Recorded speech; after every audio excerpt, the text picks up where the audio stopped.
It all started with something I never thought would happen. I slept with my best friend's wife. Yeah, I know how that sounds. But it wasn't just some slip-up after too many drinks. It felt like I got caught in a web, and by the time I realized how tangled everything was, it was already too late. If I want to explain how I got here, I have to take you back to where it all began. Back when my world was still perfect, or at least, I thought it was. Claire was everything. I mean, when you marry someone, you believe you're signing up for forever. We were together for over a decade, married for 6 of those years, and in all that time, she was my everything. Claire wasn't just some arm candy. She was gorgeous, yes, but also smart as hell. She had this confidence that made everyone around her feel small, and somehow, I had the privilege of calling her mine. I never once thought I'd be talking about her like this. Then there's my career. I work in financial consulting, a stable gig, but demanding. Lots of travel, lots of lonely hotel rooms, and late-night emails. It was never a problem, though. Claire understood, or at least I thought she did. I figured, hey, as long as I was providing and doing my part, everything would be fine. And then there's Trevor, my best friend since college. That guy could charm the pants off anyone. Women flocked to him like moths to a flame, and he ate it up. But eventually, even Trevor claimed he wanted to settle down. He married Allison, a quiet, intelligent woman who seemed to balance out his wild side. I was happy for him. Trevor and Claire got along well, and between the 4 of us, life felt complete. You know how people say, if it looks too good to be true, it probably is? Yeah, I didn't see that coming. It was a few years back when I stumbled upon Trevor's dirty little secret. We were having dinner at my place, just like any other night. After the meal, Trevor left his phone on my kitchen counter while we cleaned up. A notification popped up. At first, I didn't mean to snoop, but then I saw the message, "Can't wait to see you tonight." It wasn't from Allison. One thing led to another, and there I was scrolling through his texts, my stomach twisting in knots. I found everything: flirty messages, plans for secret meetups, and even pictures. Trevor was screwing a younger co-worker, and I had all the proof. I confronted him that night. I laid it all out, no bullshit. Trevor tried to shrug it off, but I wasn't having it. I told him he needed to cut it out, go back to Allison, and fix his damn marriage. I swore I wouldn't tell a soul if he promised to end the affair. He agreed. I thought that would be the end of it. Then came the night everything started to unravel. Trevor and Allison came over for dinner at my place, just like old times. Claire was in the kitchen, and I was pouring drinks when I noticed Allison's eyes locked on Trevor and Claire, her expression tight, like she was holding back something big. I figured maybe she'd had a rough day, so I didn't think much of it. But then she leaned in close to me, her voice barely above a whisper. "Have you ever wondered if there's more than just friendship between them?" she asked. I laughed it off, trying to play it cool, but Allison didn't. She just stared at me, dead serious, and said, "I think Trevor is cheating on me. And I think it's with your wife." That hit me like a truck. My first instinct was to tell her she was crazy, that Claire would never do that to me, and Trevor wouldn't be that stupid. But the way Allison looked at me, it was like she already knew something I didn't. "Just watch them," she whispered. "See how they are together." So we both peeked into the living room, trying not to make it obvious. There they were, Trevor and Claire, sitting a little too close, laughing a little too hard at some inside joke. At first, I told myself they were just comfortable around each other. But then Claire's hand brushed Trevor's arm, and the way he looked at her, something about it made my stomach twist. "This isn't the first time," Allison whispered, her voice so soft it felt like a knife dragging across my skin. "I think they've been meeting without us." My head was spinning, but I forced myself to stay calm. I didn't want to believe it. I mean, Claire and I had our problems like any couple, but cheating? No way. That wasn't us. But the way Allison planted that seed, it was like a crack in the foundation, and once you see a crack, you can't unsee it. After that conversation with Allison, I tried to push the thoughts out of my head. I told myself she was probably just paranoid, projecting her issues with Trevor onto me and Claire. But something had shifted. Once that seed of doubt was planted, it was like my brain wouldn't leave it alone. It sat there growing, and no matter how hard I tried to ignore it, it was already too late. Suspicion has a way of getting under your skin, and before I knew it, I started seeing things I'd never noticed before, or maybe things I didn't want to notice. I began paying attention to Claire in ways I hadn't before. Every time she smiled at her phone, every time she left the room to answer a call, it set me on edge. I started doing things I never thought I'd do. Checking her phone when she wasn't looking, browsing her social media late at night, and scrolling through her messages, hoping to find something. Anything. But there was nothing. Her phone was clean. Her social media looked normal. No secret chats, no hidden apps, no incriminating texts. At first, I felt relieved, but that relief didn't last long. If there were no signs, it didn't mean she was innocent. It meant she was just really good at hiding it. And once that idea got into my head, I was screwed. I'd wake up in the middle of the night, scrolling through her phone again like a madman, looking for something I must have missed. My mind started running wild, filling in the blanks where there were none. Every late text, every unexplained laugh, suddenly, everything felt like a clue. And then there was Allison. She knew exactly how to keep the fire burning. She started sending me these little messages, just enough to keep me suspicious, but not enough to give me any real answers. I saw Trevor texting Claire again, she'd write. Do you think they meet during lunch when you're at work? It was subtle, but it was enough to keep me hooked. Every time I thought I was being ridiculous, Allison would nudge me right back into that spiral. I couldn't tell if she was helping or if she had her own reasons for stirring the pot. But at that point, I didn't care. I just wanted the truth, no matter what it was. One day, I decided to test things for myself. Claire told me she had plans to meet a friend in the city, and I pretended everything was fine. But instead of staying at work, I cut the day short and drove home, hoping to catch them off guard if they were up to something. I don't even know what I expected to find. Trevor's car in the driveway? The two of them tangled up on the living room couch? Honestly, I didn't know what the hell I wanted, but I had to see it with my own eyes. When I got home, the house was dead quiet. No car in the driveway, no signs of anyone inside. Just the empty silence that made me feel like I was losing my mind. I walked through every room, checking closets like some idiot out of a bad movie, hoping, maybe even praying, I was wrong. But the house was empty. Nothing out of place. When Claire got home later, I was sitting on the couch, pretending like I hadn't been pacing the house all afternoon.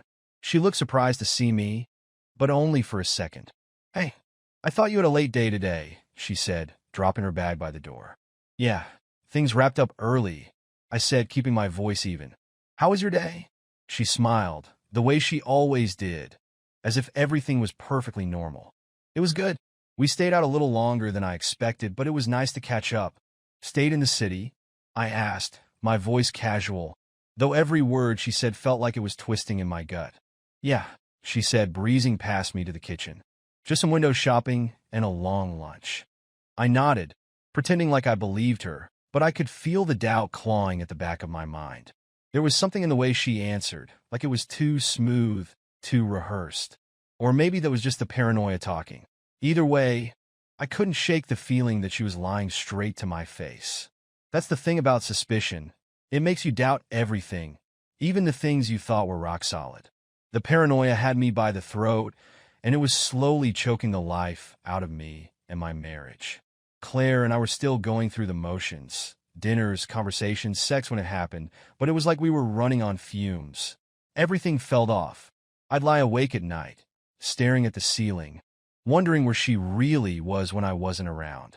Every time she laughed at her phone, every time Trevor's name came up in conversation, it was like a knife twisting deeper into my gut.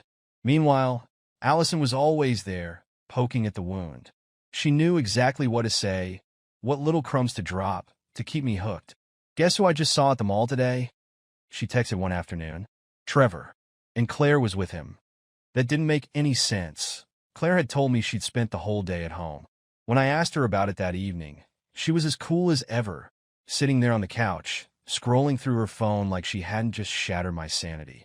All day at home, huh? I said casually, pretending like I wasn't already imagining her sneaking around with Trevor. Yep, she replied without even looking up. Why? I shrugged. Just curious. That was the thing about Claire, she was too damn smooth. She knew how to play things off so well that even when I was certain something was going on, she made me feel like I was crazy for even thinking it. Allison kept feeding me more coincidences, planting seeds in my head until I couldn't tell what was real and what was in my imagination. She'd arranged these chance encounters between Trevor and Claire. making sure I heard about them just often enough to stay suspicious. It was like she had me on a leash, pulling me deeper into the paranoia, making sure I couldn't see anything clearly. One night, I told Claire I had a late meeting. She kissed me goodbye, said she'd be home when I got back, and went on with her day like nothing was wrong. But instead of going to work, I doubled back, trailing her car through the city. I was ready to catch her meeting Trevor. I'd even imagined what I'd say, how I'd confront her. But she never met him. She went grocery shopping. That was it. No secret lover waiting in the parking lot. No stolen moments at a cafe. Just eggs, bread, and a bottle of wine. It didn't make sense. If she wasn't meeting Trevor, then why did Allison keep saying they were together? Was Claire just that good at covering her tracks? Or was Allison playing me for some reason I couldn't figure out yet? The paranoia didn't go away. It only got worse. Eventually, I couldn't hold it in anymore. One night, after she climbed into bed next to me, I turned to her, my heart pounding in my chest. "Claire," I started, keeping my voice steady. Do you think Trevor's maybe gotten too close to you?" She blinked at me, her expression shifting from confusion to annoyance. "What are you even talking about?" I shrugged, trying to play it cool. "I don't know. It's just, I've noticed how close you two are." Her eyes narrowed, and for the first time, I saw something I couldn't quite place. Shock? Anger? Guilt? I didn't know. Jesus, Jackson. Trevor is my friend. That's it. What the hell is wrong with you? I wanted to believe her. God, I wanted to. But the way she got so defensive, like I'd just accused her of the worst possible crime, it didn't sit right with me. If there was nothing going on, why get so angry? The doubts kept piling up, and I felt like I was drowning. That's when Allison invited me over for dinner. We opened a bottle of wine, then another. It didn't take long before we were both buzzed, the kind of buzz where you stop caring about consequences. Allison leaned in closer, her voice low and smooth. "If they're betraying us, we should do the same. Let's even the score." I laughed it off at first, but Allison wasn't joking. Her hand brushed against my arm, and suddenly the air between us felt heavier, hotter. "Allison," I tried to say no, but the words died in my throat. She smiled, this slow, knowing smile, and poured me another glass of wine. "Come on, Jackson. Don't we deserve something for ourselves?" I wish I could say I held strong, that I walked away, but I didn't. The wine, the frustration, the betrayal, they all swirled together until I couldn't think straight. One minute we were sitting across from each other, and the next we were tangled up on the couch, tearing at each other's clothes like people possessed. It was reckless, stupid, and dangerous. But in that moment, I didn't care. It felt like the only thing that made sense, the only way to fight back against whatever was happening to my life. Afterward, lying there in the aftermath, Allison lit a cigarette and looked at me with that same sly smile. "We should record this," she said casually, like it was the most normal thing in the world. "In case we need proof." I was too drunk and too far gone to argue. I grabbed my phone, hit record, and let the camera capture everything: our bodies, our anger, our betrayal. It felt like the ultimate act of revenge. But as soon as the adrenaline faded, the guilt hit me like a brick wall. What the hell had I done? I woke up the next morning, my head pounding and my stomach twisted into knots. For a split second, I thought maybe it had all been a nightmare. But then I turned my head, and there she was, Allison, lying next to me, looking as calm as a cat that had just swallowed a bird. The memory of what we'd done hit me like a slap in the face. I sat up, rubbing my hands over my face, trying to piece together how the hell I'd let things get this far. I knew it was wrong. I knew it the second I crossed that line. But the damage was done. There was no going back. Allison, on the other hand, didn't seem to have a care in the world. She stretched, smiling like we'd just shared some grand joke. "We need to show them," she said, her voice disturbingly casual. I stared at her, still groggy from the wine and the guilt. "What?" "The video," she said, lighting a cigarette like this was all just another day. "It's time." "Jesus, Allison, what the hell are you talking about?" I said, my voice hoarse. "We have to confront them, Jackson. They need to see what happens when they screw us over." I wanted to throw up. The wine, the betrayal, the shame, it all churned together in my gut. "Allison, I don't know if..." Yes, you do. She cut me off. There's no going back now. They deserve this. I felt cornered, like I'd crawled into a trap, and now the walls were closing in. But the way she looked at me, all cold determination, I knew she wasn't going to let me wriggle my way out of this. I was in too deep. There was no clean way out. Against every instinct screaming at me to stop, I nodded. The confrontation happened the next evening. Claire walked into the house, her usual cool, collected self. I could barely keep it together, my palms slick with sweat as I sat her down on the couch. "I need to show you something," I said, my voice flat and brittle. She raised an eyebrow, clearly annoyed. "What is this about, Jackson?" I took out my phone, heart hammering in my chest, and pressed play. The video came to life, grainy footage of Allison and me tangled in sheets, drunk, angry, desperate. I couldn't even look at Claire. I stared at the floor, waiting for her reaction, bracing for the explosion. When the video ended, there was a long silence. I finally glanced up. Claire was sitting perfectly still, her face pale, her eyes wide. But it wasn't shock or sadness that registered. It was rage. "You did this," she whispered, her voice low and deadly. "Because of some stupid, paranoid fantasy?" I blinked, struggling to process her reaction. This wasn't guilt. This was fury. "I never betrayed you, Jackson. Not once. And you did this?" She stood up, her face twisted with disgust. "You slept with Allison because you convinced yourself I was cheating?" Before I could respond, Trevor walked in, his face dark with confusion.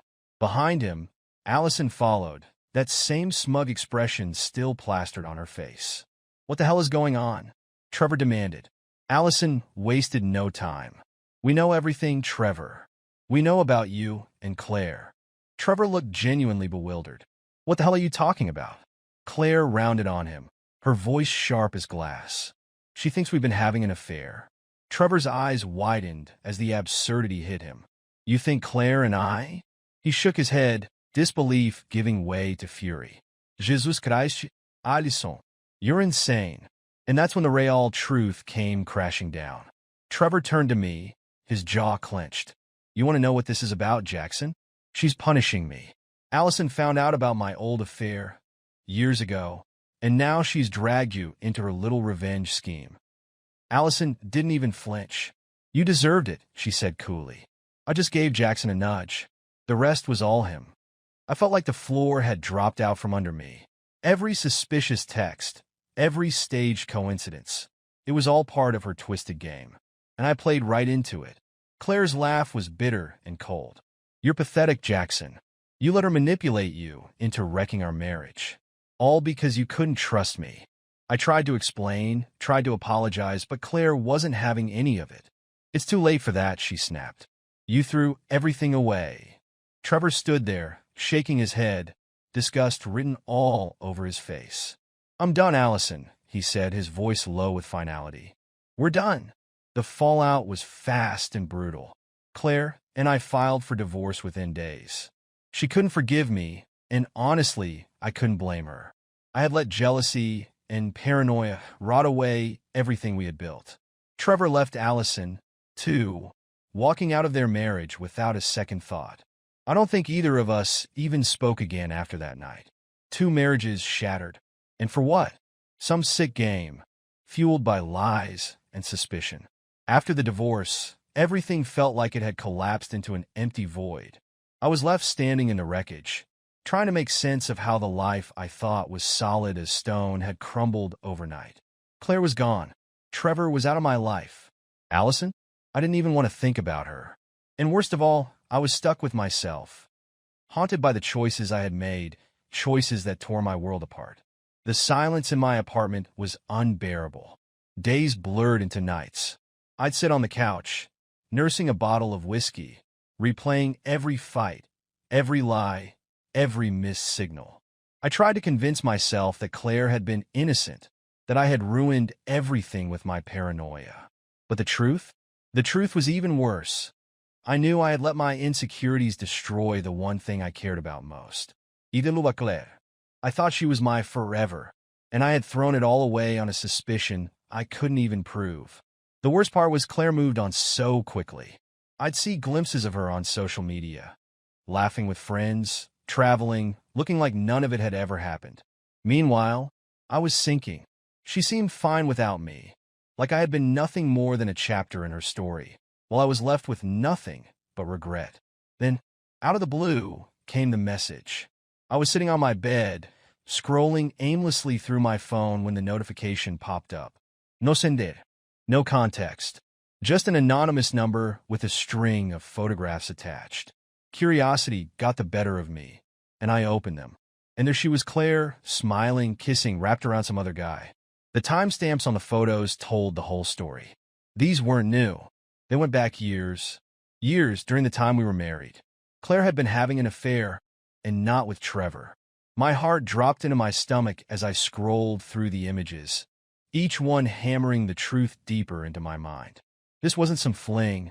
This was a relationship. Dinners, vacations, hotel rooms. It had been right in front of me the whole time, and I'd been too busy chasing ghosts with Allison to see the truth. Claire had been playing me all along. I stared at the screen, my hands shaking, feeling the crushing weight of it all sink in. All that paranoia about Trevor? It had been a smokescreen, distracting me from the real betrayal right under my nose. Claire had been living a double life, and I had been too blind to see it. I thought I'd hit rock bottom before, but this was a new kind of hell. Knowing that I had torn everything apart, my marriage, my friendships, while the real betrayal had been happening the entire time. I felt like the world's biggest fool. After everything fell apart, I felt like a hollow shell, drifting through life without purpose. Waking up in my empty apartment was unbearable. The silence was suffocating. Every corner of the place carried memories I couldn't escape. The bed I used to share with Claire, the kitchen where we laughed, the couch where we watched movies. I hated it. I hated how familiar everything felt, even though it all belonged to a past I could never get back. The days passed in a blur. I'd drink too much, sleep too little, and stare at my phone, tempted to scroll through Claire's social media again, even though I knew it would only twist the knife deeper. Watching her live her life, smiling, traveling, laughing with friends, while I was falling apart, it was like I was the only one who hadn't gotten the memo that we were supposed to move on. The apartment became a prison, and every hour I spent in it felt heavier than the last. One morning I couldn't take it anymore. I packed a bag, booked the first flight I found, and left. No plan, no itinerary, just the need to get as far away from everything as possible. I thought if I could put some distance between me and the wreckage of my life, maybe I'd find some clarity, or at least a little peace. I traveled without direction, hopping between cities and countries, staying in cheap hotels, living out of my suitcase. I explored old streets, wandered markets, drank in local bars, and sat alone in cafes, trying to reconnect with myself, or whatever was left of me. But the loneliness followed me wherever I went, lurking in every quiet moment. The pain didn't disappear just because I was somewhere new. It stayed, festering inside me, gnawing away at what little strength I had left. Then, one evening, in a small coastal town where the waves rolled in like a heartbeat, I met Rachel. She was sitting at the bar, nursing a glass of wine, lost in thought. There was something about her, maybe the tiredness in her eyes, or the way she stared into her drink as if trying to solve a riddle, that drew me in. I wasn't looking for conversation, but somehow, I found myself sitting beside her. We exchanged a few polite words at first, just the usual talk between two strangers. The weather, the beach, the local food. But there was an undercurrent to the conversation, something heavier, unspoken but shared. It felt like we were both carrying the same kind of weight, the kind only someone who's been broken can recognize in another. After a while, the words came easier. Rachel opened up about her breakup, how the man she trusted with everything had shattered her heart. It wasn't the first time someone had hurt her, she admitted, but it was the one that finally left her drained. As she spoke, I found myself nodding, understanding every word because I had been there too. Hell, I was still there. I told her my story, though I held back the ugliest details at first. I didn't mention the video or the full extent of the betrayal, but I gave her enough to let her know I wasn't just some tourist passing through. I was a man on the run from his own past. Over the next few days, Rachel and I kept finding each other. On morning walks along the beach, at the same cafe for lunch, at the bar in the evenings. It was never planned, but it always felt right. The conversations grew deeper, the silences more comfortable. She understood the things I couldn't say, and I started to realize that maybe I wasn't as alone as I thought. At first, I was cautious. I wasn't ready to trust anyone again, not after what happened with Claire. But Rachel didn't push. She let me take my time, and little by little, I let my guard down. We shared more than just our heartbreak. We talked about the future, about the things we still hoped for, even if we weren't quite ready to believe in them yet. One evening, as the sun dipped low over the horizon, we sat together on the beach, our feet buried in the cool sand. The waves rolled in, steady and soothing, like a lullaby for tired souls. I told her everything that night, not just the outline, but the whole story, the paranoia, the betrayal, the mistakes I made, and the fallout I couldn't escape. I expected her to recoil, maybe even judge me for what I'd done, but she didn't. She just listened, her gaze steady and kind. When I finished, Rachel gave me a sad smile. "We all make mistakes, Jackson," she said softly. "What matters is what you do next."